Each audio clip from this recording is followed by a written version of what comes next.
Nesse vídeo de hoje, nós vamos tratar um pouquinho a respeito da evolução da adoração através da vida do rei Davi, as instituições, as diretrizes que ele trouxe em seu coração para serem renovadas, aplicadas no templo.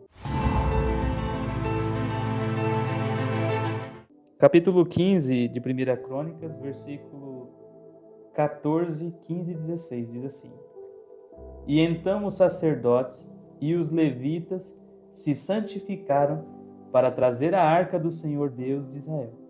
E os filhos dos levitas trouxeram a arca de Deus sobre os seus ombros nas varas, como tinha ordenado Moisés, conforme a palavra do Senhor.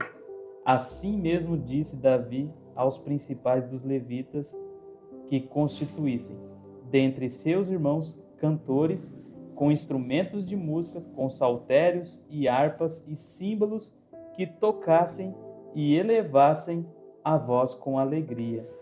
Depois, nos próximos versículos, vamos ver que eles constituíram verdadeiramente, alguns levitas até são citados seus nomes, e passaram a aplicar uma nova forma de adoração no templo. É interessante aqui, o Osés tem um conhecimento muito maior do que o meu, pode trazer aqui um contexto bíblico a respeito do que estava acontecendo nessa época, né? Quando nós tomamos a história, a forma como o culto era celebrado a Deus na aliança mosaica, né, na aliança que Moisés trouxe, nós vamos ver que lá em Levítico, a apresentação do culto era somente com sacrifício de um animal. Aí tinha um holocausto e ali foi instituído vários tipos de ofertas que eram oferecidas a Deus. De repente, Deus levanta para si um rei, que foi o segundo rei de Israel, e esse rei era músico, né? Esse rei, um dos momentos nos quais ele é apresentado, lá no primeiro livro do profeta Samuel, ele é apresentado exatamente para resolver um problema que o rei Saul estava tendo com um mau espírito que o atormentava. Lá, se eu não estiver enganado, no capítulo 15. E nesse período, ele aparece como um músico que começou a servir, lá no capítulo 16, na verdade. No capítulo 16, o versículo de número 21 diz assim: E Davi veio a Saul e pôs-se em pé diante dele. E ele o amou sobremaneiramente. Não, esse aqui ainda não. Os versículo de número 16. Que o nosso Senhor agora ordene aos seus servos, quais estão diante de ti, que procure um homem que seja hábil tocador de harpa, e sucederá que quando o espírito mau da parte de Deus estiver sobre ti, ele tocará com as suas mãos e tu ficarás bem. E Saul disse a seus servos: providenciem. Aí alguém disse: eis que vi um filho de Jessé o belemita, que é hábil em tocar, um homem forte e valente, um homem de guerra e prudente em questões, e uma pessoa formosa, e o Senhor está com ele. Foi esse aqui o momento que Davi apareceu pela primeira vez na corte real.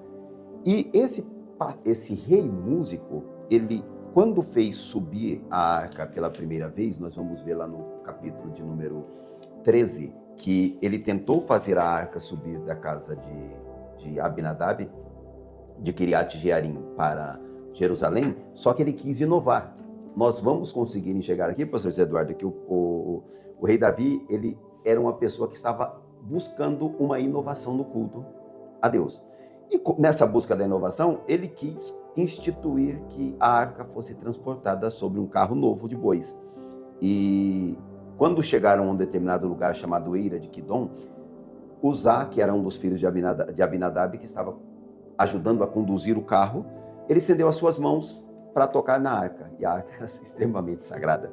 Nem os levitas tocavam nela, só nos varais. E aí, por conta disso, ele foi fulminado ali, a arca ficou na casa de Obed-edom durante 3 meses, e aí quando foi para trazer a arca novamente, 3 meses depois, o rei Davi, então, chamou o contexto do texto que você leu aqui, começando do versículo 11, diz assim, que Davi chamou a Zadok e Abiatar, os sacerdotes, e os levitas Uriel, Asaías e Joel, Semaías e Eliel e Aminadab, e conversou com eles para que eles santificassem os seus irmãos levitas para trazerem a arca, e instituiu que desses levitas fossem separados alguns para que pudessem louvar a Deus.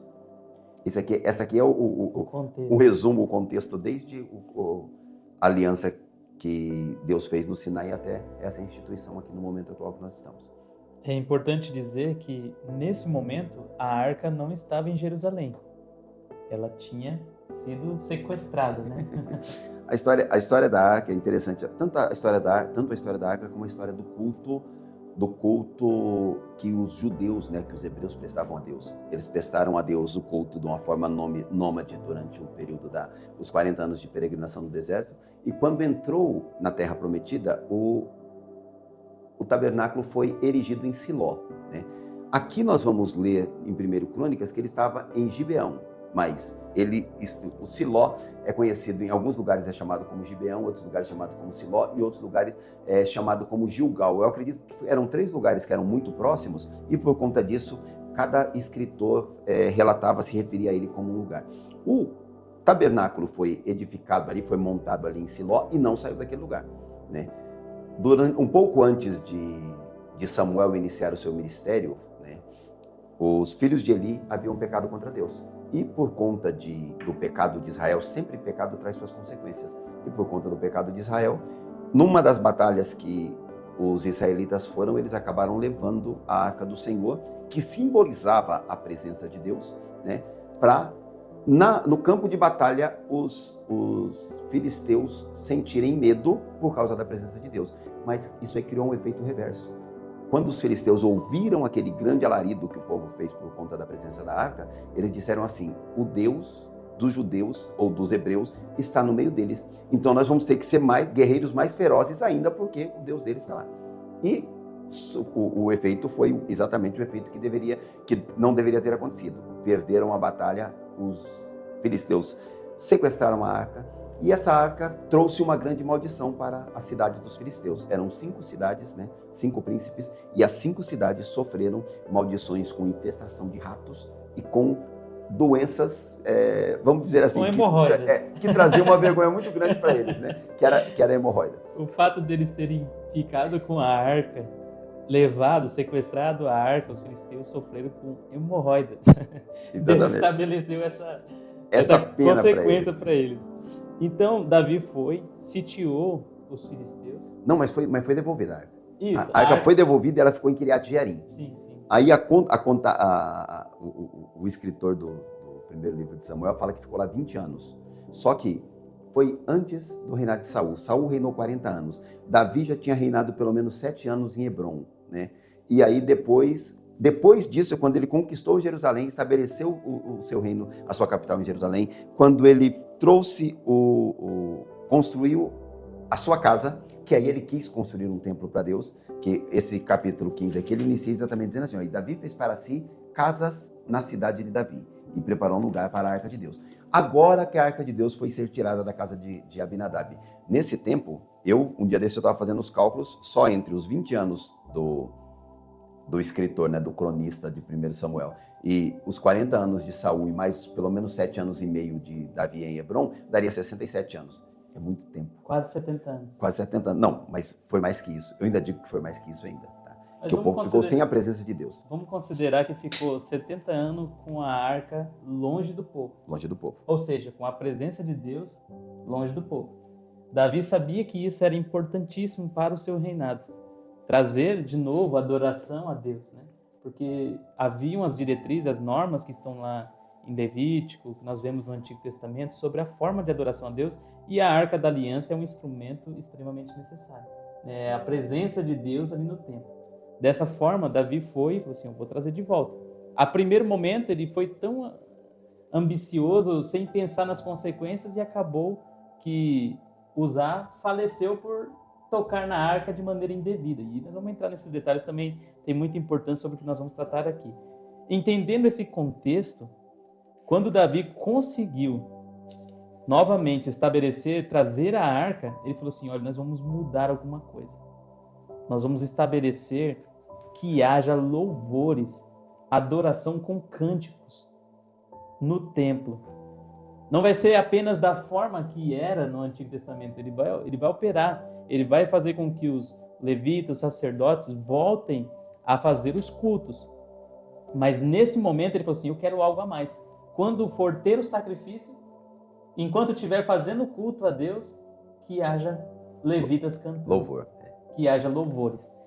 E se a gente for pensar aqui, muitas vezes nós engessamos a nossa adoração, a nossa forma de culto, por achar que não existe uma outra forma que possa ser aplicada. É claro, sem ferir a doutrina, porque quando Davi tentou pegar a arca de qualquer jeito, houve aí um ferimento da doutrina.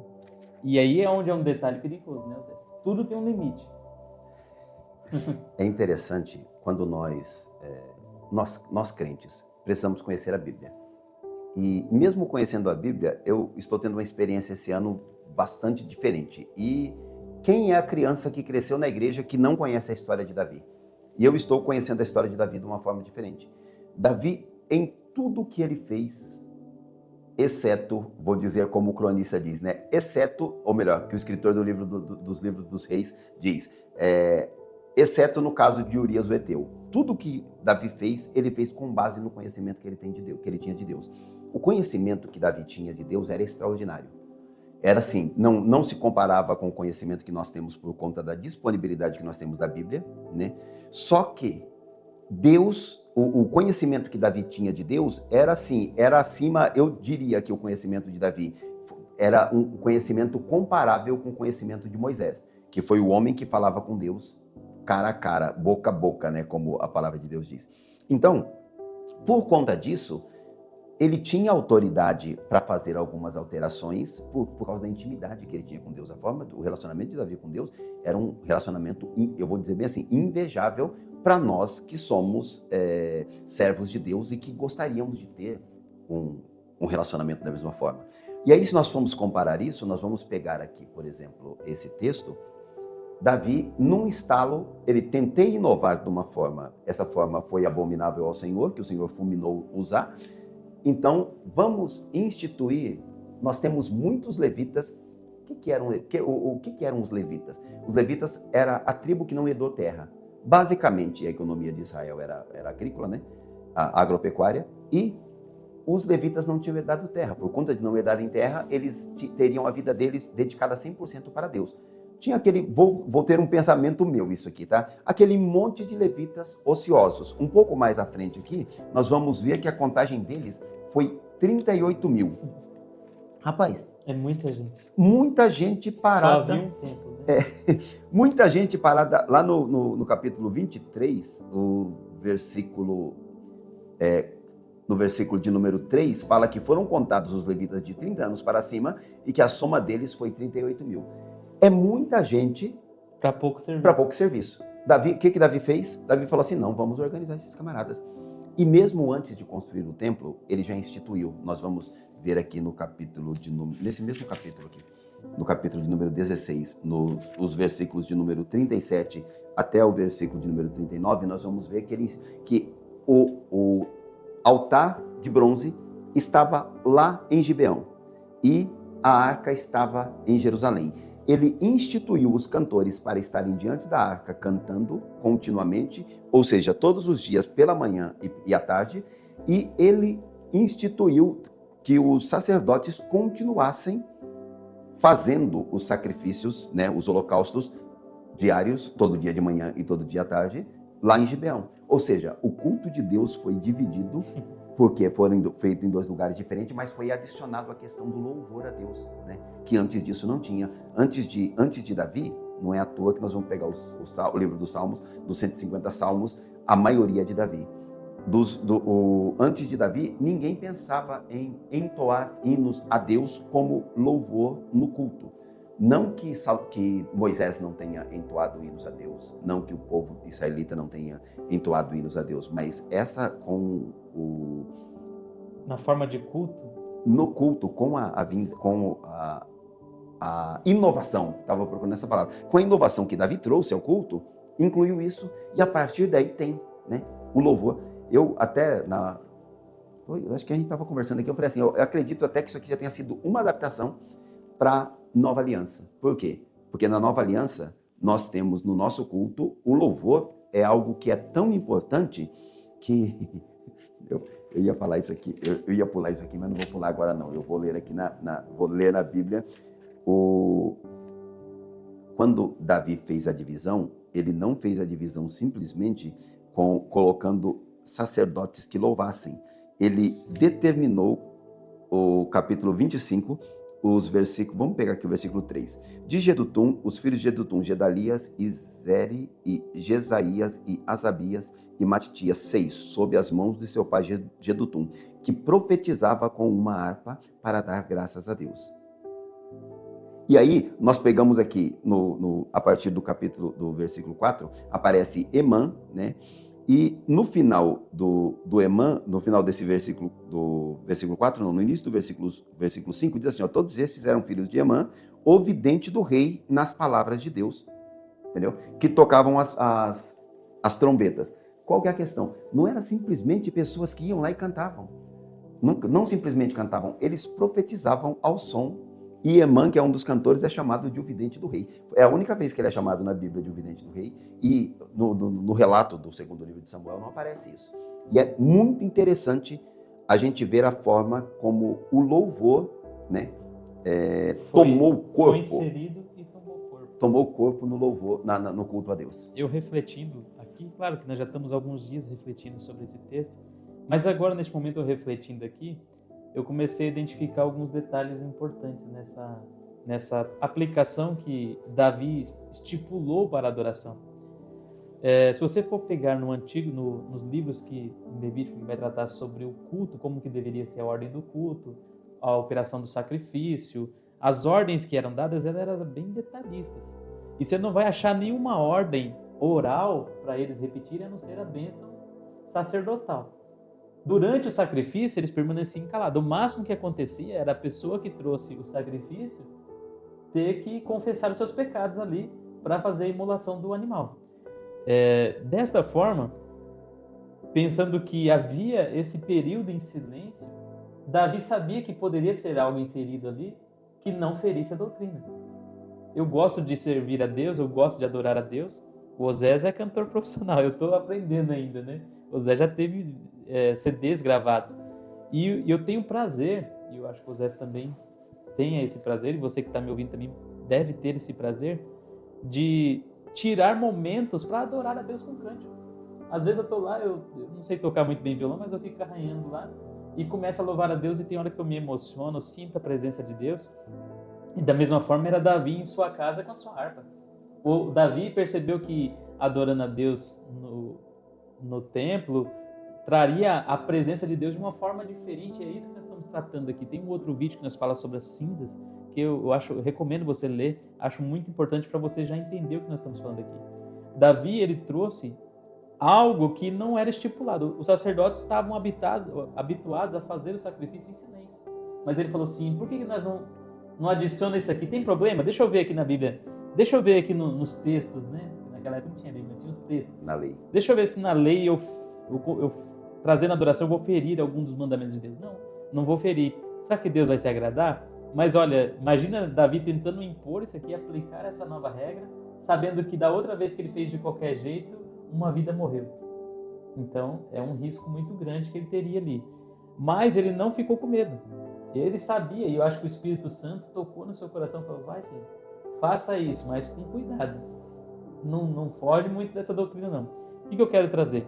Às vezes nós temos nossa liturgia de culto, que ela pode ser melhorada. Talvez nós não exploramos da maneira que poderíamos uma adoração a Deus da forma que Deus espera de nós. Por quê? Uma coisa é certeza, uma coisa é certa. Meu Deus, ele é infinito em todas as suas formas. Infinito em poder, infinito em conhecimento, infinito em revelação. Você concorda comigo? Sim. Eu conheço muitas pessoas, o Osés é uma das pessoas que mais conhece a Bíblia que eu tenho conhecimento.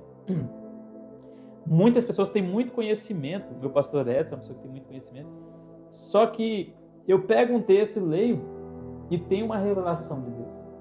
O Osés vai lá e tem uma outra revelação que está inserida ali naquele texto também. Claro que em 1 Pedro vai falar que a Bíblia não é de particular entendimento, né? De particular interpretação, mas ali o texto não está punindo quem interpreta a palavra de Deus no sentido de revelação. que a Bíblia ela é infinita em revelação. Quanto mais a gente cavar aqui nesses versículos, mais a gente vai ter conhecimento desse Deus que nós servimos. O que Davi queria fazer aqui? Eu quero conhecer a Deus de outra forma. Então eu vou adorá-lo de outra forma. Às vezes, eu falo para os irmãos da igreja onde a gente pastoreia, eu falo, irmãos, nós temos aqui a nossa oração habitual na igreja, antes do culto. Nós tiramos ali pelo menos 30 minutos de oração. Nós temos a nossa oração no nosso quarto particular. Uma oração que eu faço em silêncio, que é eu com Deus. Na igreja eu faço uma oração em voz alta, mas é uma oração que eu não falo as mesmas coisas que eu falo no meu quarto, quando eu estou fechado sozinho com Deus. Tem também a oração que eu faço quando eu chamo alguém, vem à frente, venha receber uma oração, eu estendo as mãos e faço uma oração diferente daquela que eu faço quando eu estou de joelho e da oração que eu faço quando eu estou em casa. E tem vezes que eu sinto no coração, falo assim, eu convido os irmãos, vamos lá no monte, vamos orar no monte, quem quer ir comigo? E a gente marca um dia, nós vamos até um monte e ali nós fazemos uma oração diferente, e Deus se revela de formas diferentes. Para quem o busca, sem ferir as suas doutrinas, que as doutrinas bíblicas são imutáveis, a gente não pode acrescentar e nem tirar, mas a sua revelação é infinita e Deus quer que nós o conhecemos em toda a sua revelação. Se nós não buscarmos Ele dessa forma, nós vamos estar limitando o teu agir, a tua revelação sobre nossas vidas. Se a gente manter, olha, todos os dias eu vou fazer esse mesmo ritual. Vou acordar cedo, fazer minha oração matinal, fazer ali a minha leitura bíblica e fazer um culto a Deus, um louvor, o mesmo louvor, todos os dias o mesmo louvor, todo dia eu vou ler o mesmo versículo, todo dia eu vou orar pelas mesmas pessoas, fazer uma oração engessada, uma leitura engessada e uma oração engessada, um louvor engessado. Deus quer que nós, assim como Ele, busquemos, através da nossa inteligência, que é um dom que Deus nos concedeu, que nós aprendamos a buscá-lo de forma diferente, a viver, a experimentá-lo na sua grandeza, porque quando nós conhecemos a Deus através da sua revelação, nós passamos a adorá-lo cada vez mais. Quanto mais eu conheço a Deus, mais eu passo a adorá-lo, porque é infinita a sua graça, é infinito o conhecimento que há de Deus. Quando a gente observa a natureza, quem nunca deitou numa noite estrelada e olhou para a grandeza dos céus e falou assim, meu Deus é grande. Como o Senhor é grande, como o Senhor é glorioso, como o Senhor é majestoso. Infinitas estrelas, e a Bíblia diz que Ele as conhece pelos nomes. Sim. Extraordinárias estrelas, e diz que quando Deus estava criando o mundo, criando todas as coisas, as estrelas cantavam. Está lá em Jó, né? As estrelas cantavam enquanto Deus criava todas as coisas. É algo extraordinário. Na minha forma de crer, eu acredito que Davi, essa inovação aqui era uma inovação que ele já tinha feito um piloto, né? Já tinha feito um laboratório. Por que isso? Porque em suas experiências no campo, sozinho, com sua harpa, ele com certeza sentiu a presença de Deus. Davi não era levita, Davi era da tribo de Judá. Ou seja, não era levita, não ia ser sacerdote, só que ele tinha um acesso a Deus que os levitas e os sacerdotes não tinham através do louvor.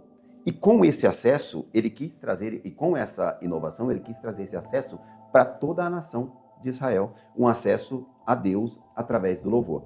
Porque qual que é a questão? Vamos fazer uma pontuação aqui. Nós temos um costume básico de incluir louvor e adoração numa mesma frase. Se nós formos tomar a palavra de Deus, eu vou pontuar que até através do nosso podcast, eu comecei a trazer um estudo para a congregação que eu pastoreio sobre o louvor e a adoração.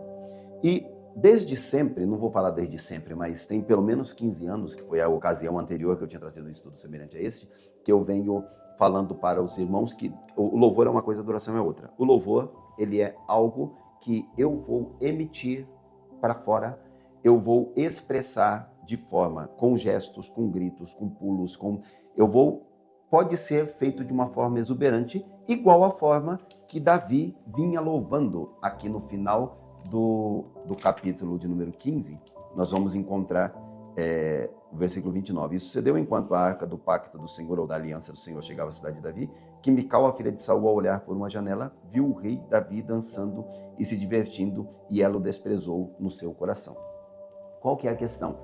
essa aqui era a forma como Davi estava louvando a Deus. Então, o louvor a Deus, aquela questão das mulheres, Miriam e as mulheres hebreias, logo após ter atravessado o Mar Vermelho, estarem louvando, essa questão do louvor, essa situação de Miriam é uma das situações pontuais que houve louvor nessa aliança, na antiga aliança, mas sem formalidade. O que Davi fez foi exatamente formalizar a instituição do louvor no culto, né? Mas o louvor sempre é apresentado dessa forma, como sendo algo que é institucional. Já a adoração, que eu não tenho outro lugar, e a Bíblia não tem outro lugar que fale sobre adoração, a não ser, ou melhor, que fale tão especificamente sobre adoração, a não ser em primeiro, ou melhor, no Evangelho segundo escreveu João, no capítulo número 4, os versículos de número 19 ao 24, onde Jesus está conversando com a mulher samaritana e apresenta para ela a adoração não como algo que é feito em um lugar, mas como algo que é vivido. A pergunta da mulher foi: os nossos pais adoravam nesse monte, que é o Monte Gerizim, e vós, judeus, dizem que tem que ser em Jerusalém. Onde que tem que adorar? Aí Jesus responde para a mulher que a adoração não é num lugar. Ele responde dizendo assim: Deus é espírito, e importa que aqueles que o adorem em espírito e em verdade. Para adorar em espírito e em verdade, não pode ser um momento de reunião na igreja, ou um momento que eu paro aqui, por exemplo, nós devíamos ter um violão aqui, né? No escritório. Isso aqui é uma coisa que... Vamos colocar um ali na parede. Uma coisa que a gente precisava ter, para na hora que surge um negócio desse, vamos pegar o violão aqui, vamos tocar. Qual que é a questão? Não é um momento que a gente parar aqui para fazer um louvor, porque isso é louvor. Louvor, normalmente louvor, na Bíblia nós vamos encontrar louvor sempre sendo motivado pelo que Deus fez, ou pelo que Deus faz. E a adoração é pelo que Deus é. Normalmente nós vamos ver pessoas, por exemplo, Jó, quando perdeu tudo, ele se prostrou diante de Deus e adorou. Davi, quando o filho do adultério dele com Batseba morreu, né, ele se prostrou na tenda que ele tinha construído e adorou. A adoração está mais associado pelo ser de Deus, o caráter de Deus, o reconhecimento da soberania de Deus, enquanto o louvor está mais associado àquilo que Deus faz. Então, nesse momento aqui, nós vamos pegar Davi e sabendo, até eu gosto de satirizar o sátiro nessa história, né? De repente nós encontramos um pastor ensinando falando, né? Satirizando que Deus olhou lá do céu quando Davi foi se encontrar com o gigante Golias e falou assim: tadinho, ia ser um bom rei, mas agora vai morrer. É interessante isso. Só tem uma coisa, eu discordo dessa fala dele, por quê? Porque Davi, ele não foi enfrentar o gigante simplesmente porque ele falou assim: vou tentar, vai que dá certo, né? Não, ele foi enfrentar o gigante porque ele conhecia Deus. Davi era um jovem, né? um adolescente, vamos dizer assim, né? Aproximadamente 15, 16 anos, e ele foi se encontrar com o gigante porque ele conhecia Deus. E na sua fala ele disse: você vem a mim com espada e com lanças, mas eu vou a ti em nome do Senhor dos Exércitos, a quem você afrontou. Deus tinha afrontado, o Golias tinha afrontado Deus? Não, ele tinha desafiado o exército de Israel. Só que Davi conseguia enxergar a forma como o conhecimento de Davi naquela idade já era tão profundo de Deus, que ele conseguia enxergar a forma como Deus tomava as dores do seu povo. E com essa forma que ele conseguiu enxergar naquela situação, da mesma forma ele conseguiu enxergar que era possível trazer uma amplificação do culto para não ficar apenas naquela monotonia. Aí se nós formos pegar as melodias dos salmos, né, vamos pegar, não vamos dizer que são originais, mas melodias hebraicas dos salmos, nós vamos ver que elas são monótonas comparando com as nossas músicas, porque as nossas músicas são músicas que são, rapaz, nós usamos muitos acordes, nós usamos muitas notas, ainda são monótonas, mas o culto ainda era muito mais monótono, né? Era aquele culto que era maçante, cansativo. Frio. Não fala de frio não, que eu vou falar assim, parecendo aqueles cultos que a gente vai de vez em quando. Mas, e aí eu comecei a trazer esse ensino sobre louvor e adoração na congregação que eu estou pastoreando, e a adoração e o louvor no segundo culto. Ontem foi o segundo culto. Na nossa região aqui, esses dias estão sendo, ontem e hoje, os dias mais frios do ano. Não era para ter ninguém na igreja ontem, né? Porque crente foge de frio. E Jesus sabe disso, né? Jesus disse para os discípulos para orarem para aquele dia não ser no inverno, mas porque frio é frio. Mas mesmo assim a igreja estava, não vou dizer que estava cheia, mas tinha metade dos crentes.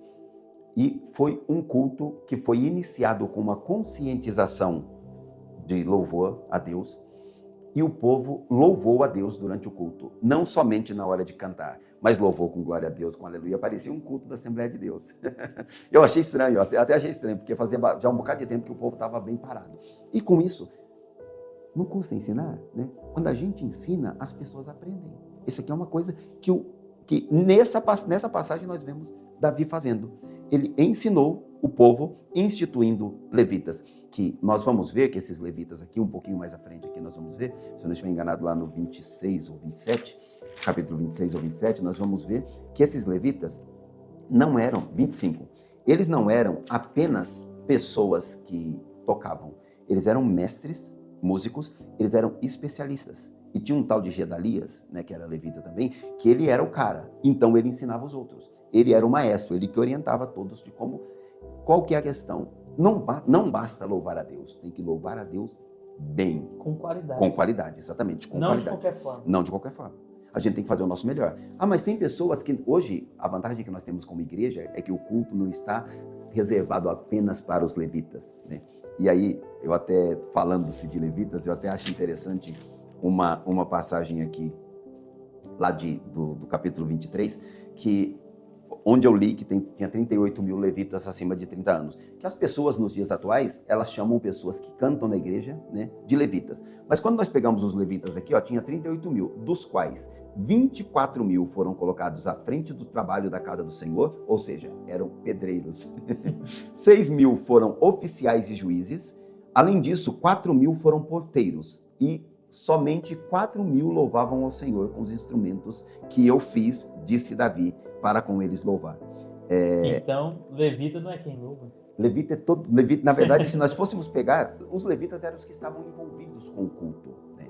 Todos os que estavam envolvidos com o culto eram os levitas. Só que não eram só os levitas. Aqui fala que, no primeiro livro das Crônicas, fala que louvavam Asaf, Emã, Jedutum e Davi junto com eles. E Davi não é levita. E Davi não era levita, mas ele louvava junto com eles, tocando também. Eu me atrevo a dizer que Davi foi o cara que ensinou esses camaradas a tocar. A Bíblia não diz isso, mas eu acredito. Tá? Eu acredito muito. Uma questão importante a gente trabalhar aqui, já que nós estamos falando sobre esse tema, o foco aqui desse vídeo é mostrar que Davi trouxe algo diferente para um culto. E muitas vezes, na forma de culto que nós temos hoje, a maioria das igrejas tradicionais tem parado de evoluir na forma de adoração, na forma de conhecer a Deus e de adorá-lo. E essa questão é importante a gente refletir para que comecemos a aplicar uma forma diferente de adorar a Deus. Muitas vezes, nós falamos isso no outro vídeo, muitas vezes nós começamos lá o culto, pelo menos na nossa igreja, que é a Assembleia de Deus. Começa lá, tal hora vai ter a leitura da palavra, tal hora vai ter os 3 hinos da harpa, 2 hinos da harpa cristã, tal hora as irmãs do Círculo de Geração vai cantar, tal hora os jovens vão cantar, tal hora, e quando pensa que não, daqui a pouco já é o tempo da palavra, e todo dia, quarta, sexta, domingo, fica repetido. Vai chegar um momento, que eu já passei por isso, que eu sabia quem cantava os hinos da harpa, eu sabia o hino que as irmãs do Círculo de Geração iam cantar, eu já sabia. Porque era habitual, todo dia era aqueles mesmos hinos. Os hinos da harpa eu já sabia de cor, aqueles mesmos hinos. A harpa tem lá 600 e poucos... 36. E 36 louvores. E nós cantamos, vou ser bem realista aqui. Eu acho que se a gente canta 60 hinos da harpa, é muito. Não canta. E o Osés é um cara que sabe todos os hinos da harpa. Ele sabe cantar e tocar todos os hinos da harpa. Quantos hinos maravilhosos nós poderíamos trazer para os nossos cultos e aplicá-los de uma forma diferente, trazer louvores diferentes, claro, louvores cristocêntricos, né? Tem muitos louvores aí que estão fugindo da palavra de Deus. O que eu quero trazer aqui é uma reflexão de inovação da adoração. E olha que interessante, nós lendo aqui, eu não tinha refletido, o Osés lendo aqui, eu comecei a refletir. Quando alguém tenta mudar a ordem do culto que nós conhecemos, há uma restrição, há uma forma de a pessoa não querer essa evolução. Os mais antigos tendem a ser contra essas mudanças, Presente. que tão, Os mais antigos, presente. isso. Que tendem a ir contra a renovação da adoração, e isso é natural, porque toda mudança gera atrito, né? Mas vamos pegar aí um exemplo.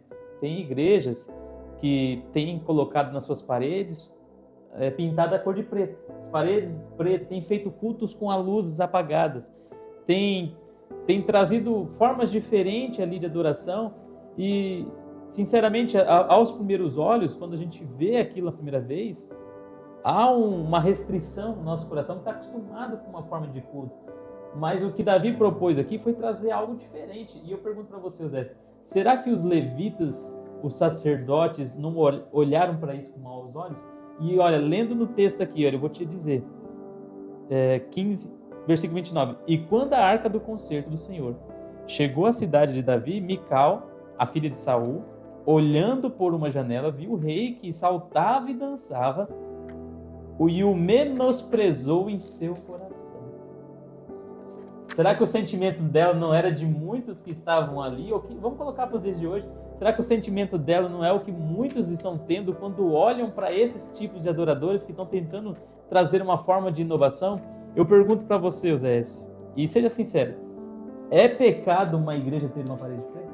Não que eu vou pintar a parede da minha igreja de preto, não é essa a minha intenção, mas existe uma restrição bíblica dizendo que isso é pecado? Com certeza não. Não é. Fazer um culto com a luz apagada é pecado? Com certeza não. Você adotaria isso? Rapaz, eu não adotaria. Não, eu não adotaria. Nem a parede como que eu preta, vou nem ler a a luz Bíblia? apagada. Como que eu vou ler a Bíblia com a luz Exatamente. apagada? Né? Mas eu posso julgar quem faz isso? Com certeza não. É o mesmo sentimento de Mical. É um sentimento do quê? De menosprezo. Só que tem consequências, né? Não sou a favor. Existem algumas coisas que têm consequências. Aqui, esse mesmo relato lá no segundo livro de Samuel, eu vou ler, vai ser uma leitura de quatro versículos. Então Davi retornou para abençoar sua casa, e Mical, a filha de Saul, saiu para se encontrar com Davi e disse: quão glorioso foi hoje o rei de Israel, que se descobriu hoje aos olhos das criadas dos seus servos, como um dos vãos companheiros vergonhosamente se descobre a si mesmo. E Davi disse a Mical: foi diante do Senhor que me escolheu diante do seu pai e diante de toda a sua casa para me estabelecer como soberano sobre o povo do Senhor, sobre Israel. Portanto, eu quero me alegrar diante do Senhor. E ainda serei mais vil do que isso, e serei humilde à minha própria vista e das criadas das quais tu falaste. Por elas serei tido em honra. Por isso, Mical, a filha de Saul, não teve filhos até o dia da sua morte. Na versão, vê esse versículo 23 aí de 2 Samuel capítulo 6. 2 Samuel, capítulo 6, e versículo 23. Aí na versão sua, que é bem parecida com a do João Ferreira de Almeida, não tem esse por isso, tá? Mas foi a primeira vez que eu... 6. Capítulo 6, versículo 23, é o último versículo. E Mical, filha de Saul, nunca teve filhos até o dia da sua morte. Então, aí não tem esse por isso. Aqui fala por isso. Só que eu já tinha concluído que era o por isso. Nessa versão aqui na BKJ, né, na King James, fala que foi por isso. Uma certa ocasião nós estávamos ali, porque nós temos os nossos pontos de inovação. Você pode falar assim, nós não temos, mas nós temos. Estávamos numa daquelas cruzadas evangelísticas que a gente fazia aqui na cidade, no ginásio de esportes. E aí estava um cantor cantando, acho que era o Dedé de Jesus, estava cantando um hino, naquele ritmo gostoso dele, né? O ritmo do Dedé de Jesus é um ritmo nordestino muito legal. E eu, de repente, do lugar que eu estava na orquestra, né? A orquestra estava de lado, eu olhei e vi uma pessoa dançando, todo mundo em pé e cantando, e uma pessoa dançando no ritmo da música e dançando de uma forma bem animada. E eu olhei assim e falei assim, no meu coração, eu falei, precisa disso? Para que dançar desse jeito? Na mesma hora, tá? Não foi depois, nem daqui a pouco. Na mesma hora veio aquela, não vou dizer eu ouvi, eu senti uma voz dizendo assim, vai, Mical, faz isso que você fica sem filhos. Né? Bem isso aqui, bem desse jeito, essa mesma palavra. Eu espantei assim, falei, rapaz do céu, não, deixa, ela está louvando a Deus daquela forma, deixa ela louvar daquela forma. Qual que é a nossa maior questão? Rapaz, nós temos por costume apontar as inovações alheias. Só que, e são pequenas as inovações que causam resistências. Eu já contei isso aqui para você. Pastoreava uma igreja, nós trouxemos um projeto evangelístico, na verdade o pastor João Carlos Padilha trouxe um projeto evangelístico para o campo de Presidente Prudente, e cada igreja foi dividida em várias equipes de evangelização. E o pastor que fez esse trabalho, que liderou esse trabalho, que foi o pastor Edivanir Cruz, ele falou, na congregação que eu pastoreio, eu dividi a igreja em equipes e cada equipe senta junto. Eu falei, vou fazer isso também. Eu separei, além de ter um corredor, vou dizer, no sentido de entrada na igreja, tinha um transversal também, as 4 equipes da igreja. Aí a primeira resistência da igreja. E o grupo de crianças? E a mocidade? E o círculo de oração? E o grupo de varões? Não vai ter mais? Vai continuar tendo. A única diferença que nós vamos ter é que essas 4 equipes de evangelização vão ser separadas dessa forma. E aí, o que aconteceu? Uma inovação pequeníssima, né? Os grupos continuaram louvando, mas lá na frente. Uma inovação pequeníssima. Dentro desse período de tempo, eu estive pastoreando essa igreja por 4 anos, esse período de tempo, que foi um período de aproximadamente 10 meses, né? Não, foi mais, 13 meses, foi o período que houve o maior crescimento da igreja. Tanto que depois eu fiquei lá mais quase um ano e eu não desmanchei essa configuração, continuamos trabalhando da mesma forma. Por quê? Porque foi uma inovaçãozinha pequena, uma pequena mudança que trouxe grandes resultados. E atrapalhou a liturgia assembleiana? De jeito nenhum. Eu sou aquele camarada que eu tenho um problema sério com a liturgia assembleiana. Para mim, eu acho que a liturgia assembleiana ela é tão séria que ela chega a ser sagrada. Mas é sério? Rapaz, eu me lembro de um dia que nós estávamos discutindo isso aqui junto com um menino, nem dos mais antigos igual eu, um menino em torno dos seus 20 anos aí, ele ficou revoltado. Você quer mudar, vai para outro ministério, que na Assembleia de Deus é assim, sempre foi assim e vai ser assim. Foi a fala dele. Só que você entende de empreendedorismo e eu também, né? Durante vários anos eu fiquei instruindo, 4 anos fiquei dando treinamentos de empreendedorismo pelo Sebrae. E em empreendimentos, qualquer empresa, principalmente empresas familiares que dizem assim, ó, funcionou assim com meu avô, funcionou assim com meu pai e vai funcionar assim comigo. Quebra. Não prospera, não continua. Tem que evoluir. Tem que evoluir. Nós não estamos dizendo, eu não vou dizer para você que nós temos que trazer, vamos fazer um negócio, vamos trazer uma imagem de escultura e colocar na parede. Não é isso. Não é simplesmente a gente fazer uma adaptação. Eu saí daqui no nosso último podcast, que foi na semana passada, eu saí daqui com o seguinte pensamento: nós estamos cantando poucos hinos da harpa. Esse foi o meu pensamento. Até cantei 2 aqui com o ritmo que está escrito na harpa e com um ritmo diferente, um ritmo um pouquinho mais alegre. Dá para cantar todos os hinos da harpa com um ritmo mais alegre. E cantando os hinos da harpa com um ritmo mais alegre, ele vai continuar sendo louvor e adoração a Deus. E ele continuando louvor a Deus, vai atrair a presença do Espírito. E trazendo a presença do Espírito, não tem como não ter fogo. Com certeza. Pensando nisso, nesse sentimento que houve em Mical, seria um sentimento de restrição à mudança? Com certeza. Por quê? Por quê? Por que teve justo na filha do rei Saul? Porque ela tinha visto a postura do pai dela como rei. Que era uma postura... Uma postura séria, uma sisuda, centrada. Aquela pessoa que, tipo assim, nunca sai do seu... Você já interagiu com pastores que nem... Eu já interagi com pastores que nem dá risada, não. Sempre assim, sério, sisudo, entendeu? Enquanto tem outros... Aí eu tenho um amigo que, uma certa ocasião, ele é muito sarrista, esse amigo nosso, né? Pastor também, aqui de Teodoro. E aí, uma certa ocasião, não sei, acho que ele era cooperador ainda. Um certo pastor chegou nele e falou assim, rapaz, você é muito engraçadinho, tem que parar com isso, crente tem que ser mais sério. Aí ele respondeu para esse pastor, o dia que eu for um cara chato igual você, eu aceito Jesus de novo, porque não tem condições não, você é muito chato. Tem como ser um pouco menos, um pouco mais informal, né? Menos formal, por quê? A formalidade nos leva à religiosidade. Eu estou falando de formalidade, mas eu vou falar com outra palavra. O formalismo, né? Muitas vezes... Ou demasiadamente. Demasiado. Tem que ser formal? Com certeza. Tem que ter. Tem que ter regras? Tem que ter regras. Tem que ter uma liturgia pré-estabelecida? Sim. Com certeza. Tem que ter reverência? Sim. Tem que ter reverência. Agora, vamos supor, nós não vamos pegar, por exemplo, e dizer, nós, assembleianos natos, vamos pegar e falar assim, vamos fazer por mês um culto que todo mundo pode vir vestido do jeito que quiser, entendeu? Ou vamos estabelecer o culto do cabelo maluco, igual a molecada faz na escola. Mas isso não tem cabimento, né? É o tipo de coisa foge completamente do propósito, que é louvor e adoração a Deus. Agora, o que nós temos visto nas nossas igrejas é louvor formal, muito formal. Rapaz, vamos voltar ao louvor espontâneo. A pessoa está louvando, eu cheguei ao ponto, né, na igreja, ensinando na sexta-feira, eu falei assim, eu já vi cantores que na hora que ele está cantando, ele não quer que ninguém cante com ele para não atrapalhá-lo, entendeu? Rapaz, nós estamos na igreja para adorar a Deus, para louvar a Deus. Vamos louvar todo mundo. Se por um acaso, até cheguei ao ponto de dizer assim, nós estávamos lá em 25 pessoas, e eu disse, se tiver alguém de vocês aqui que vier louvar a Deus com um hino e não quiser que ninguém te acompanhe, vai cantar no banheiro da sua casa. Aqui não, aqui todo mundo acompanha, entendeu? Aqui nós acompanha mesmo. Falei bem assim, Mesmo se não canta bonito. rapaz, se não canta bonito, é que nós acompanha mesmo, entendeu? O que Davi trouxe, eu acredito que foi uma inovação e foi algo necessário. Os salmos eram cânticos. E quando ele estabeleceu esses salmos, ele queria ver que as pessoas louvassem. Olha para você ver como que é maravilhoso. Davi poderia ter feito um salmo do dia que ele matou o gigante? Poderia.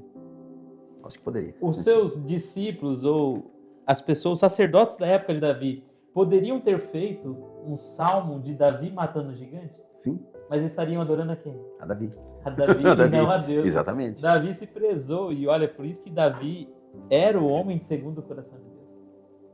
Davi era um cara fora da curva, fora de série. Ele trouxe algo novo para o templo sem ferir as doutrinas, estabeleceu um novo, tanto é que até hoje existem os levitas, se você nunca viu, pesquisa lá no Google, existem os levitas que ainda vão às antigas escadas do templo, que estão lá, os resquícios, né, do templo, e sobem lá com o violão e começam a adorar a Deus os salmos antigos que foram escritos por Asaf, que foram escritos por Davi.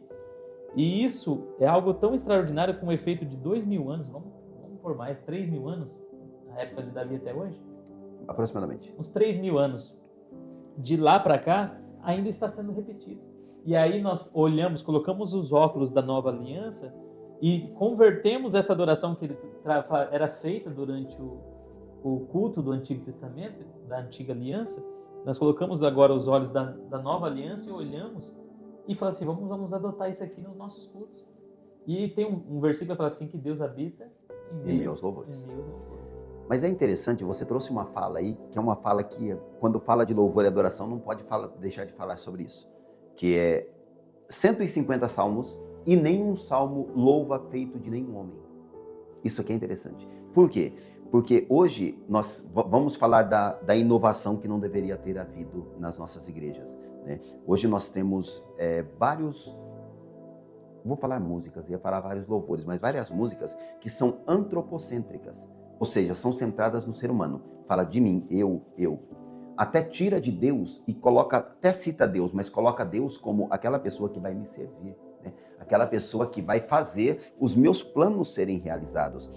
E se nós nos inspirarmos nos Salmos, aí eu vou pegar aqui e vou canonizar os inários formais das igrejas, né? Vamos pegar aqui a harpa cristã, vamos pegar aqui o cantor cristão, né, que é das igrejas batistas tradicionais, vamos pegar aqui o inário da congregação cristã, vamos pegar aqui se eu não estiver enganado, salmos e hinos, se eu não estiver enganado, que algumas igrejas tradicionais usavam. Estes hinos, os hinos que estão nesses inários, eles são hinos que eles são tão sacros que eles chegariam bem próximo do nível dos salmos. Tem erros nos hinos da harpa cristã? Erros doutrinários? Tem, entendeu? Bem poucos. Bem pouco. Não, tem erros, mas não são erros comprometedores. Enquanto isso, tem alguns louvores, algumas músicas que nós cantamos nas nossas igrejas hoje, e que isso foi uma inovação que surgiu no coração do maligno e foi implantado nas igrejas, foi entrando aos poucos e hoje está dominando de um tanto que, em uma certa ocasião, eu fiz uma análise de todas as músicas que foram cantadas num culto, excetuando os 3 hinos da harpa, todos eles eram antropocêntricos. Nenhum deles falava de Deus como o Deus soberano, o Deus que faz o que quer, na hora que quer, opera sem ninguém impedir, louvava os feitos do Senhor. Todos eles falavam do Senhor como um serviçal que serve aos desejos e aos projetos humanos. Então, essa aí é uma inovação que não deveria ter entrado, ela foi entrando devagarinho, e se nós formos fazer uma análise dos últimos anos vamos falar da nossa igreja, da Assembleia de Deus, conforme foi entrando esses tipos de músicas, o Espírito Santo foi saindo. O Espírito Santo foi saindo. Sim, porque a intenção ali era exaltar o homem. O homem. E aí os cultos foram ficando frios, né? Por quê? Porque o Espírito Santo não está presente ali. Porque os louvores... Agora, quando você vê que as pessoas estão focando em louvar a Deus, em exaltar os feitos de Deus, em reconhecer a soberania de Deus, aí você começa, que é o que Davi fez aqui, né?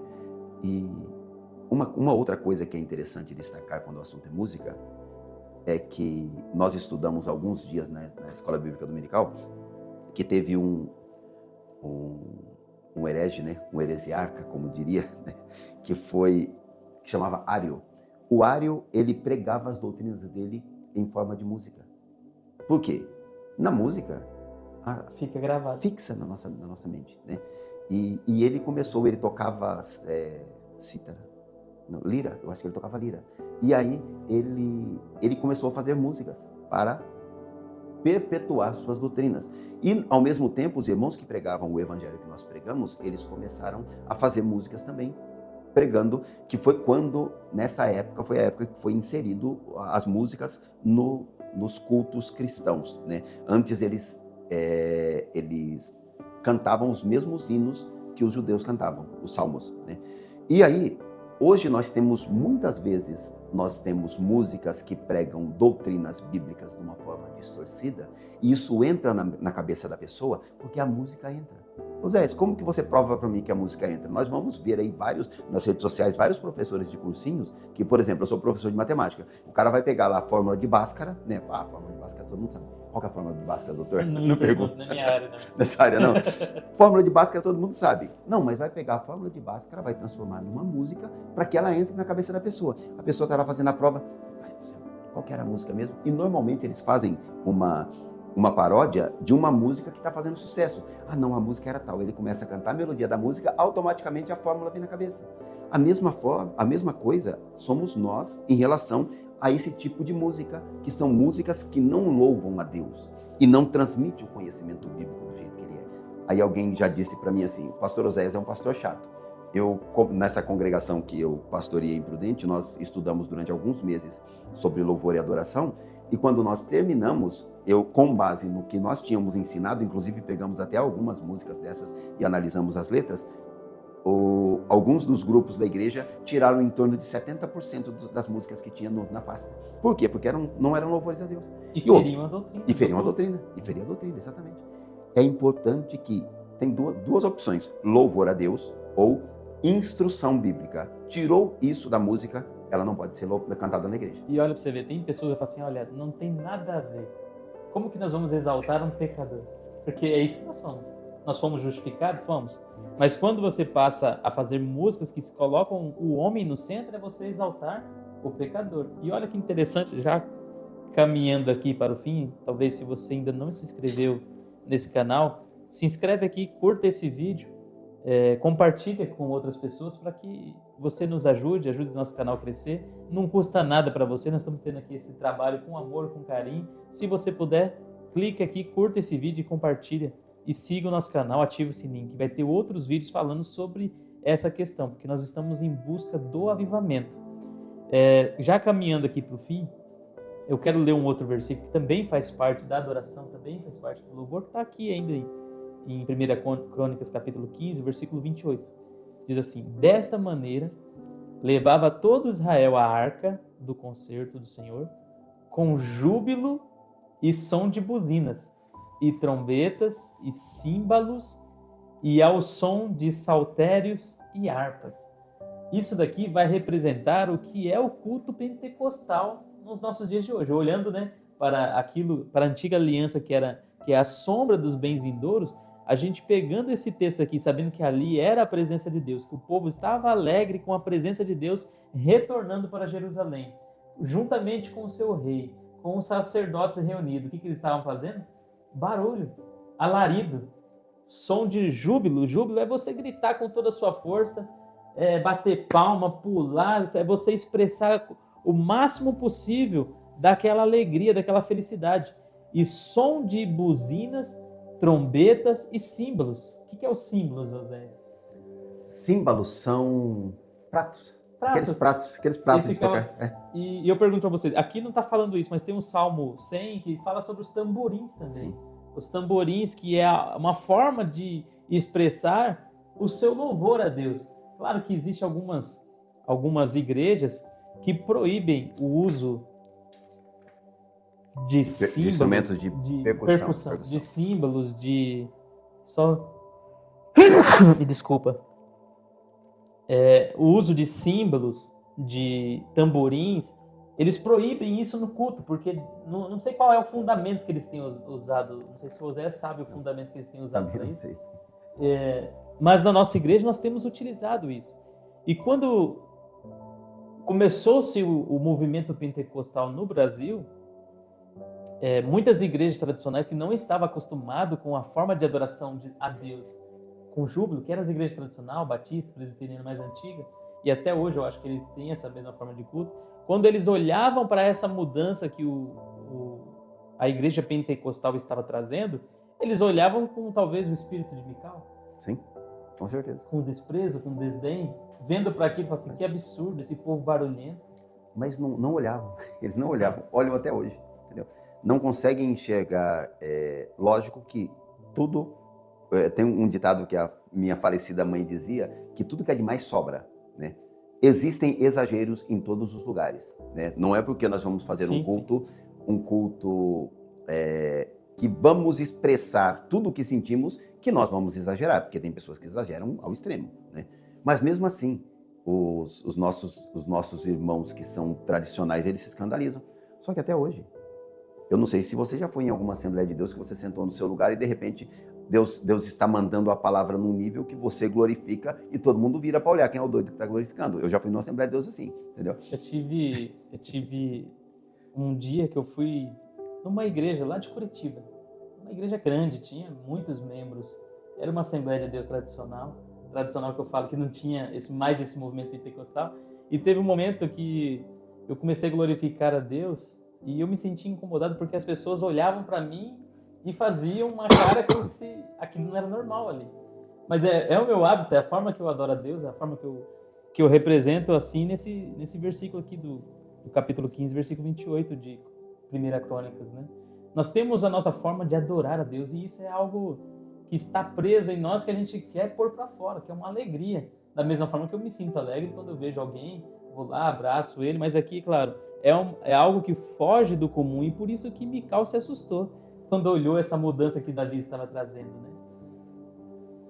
É muito importante a gente ver o seguinte, que apesar de todas as mudanças, uma coisa que você disse é interessante, não é uma mudança desordenada, né? Não é uma inovação, todo mundo faz o que quer. Não, isso aí é Juízes 21 e 25, né? Isso aí cada um faz o que dá na teia, mas traduzindo para o português, para o palavreado nosso. A realidade é a gente ter liberdade para louvar a Deus de uma forma que o Espírito Santo de Deus habite entre nós, mas sem excessos. Ah, mas não, tudo tem situações que vai se chegar ao excesso. Tem um amigo nosso, pastor aqui em Teodoro, que ele criticava todo mundo que se excedia quando era batizado com o Espírito Santo.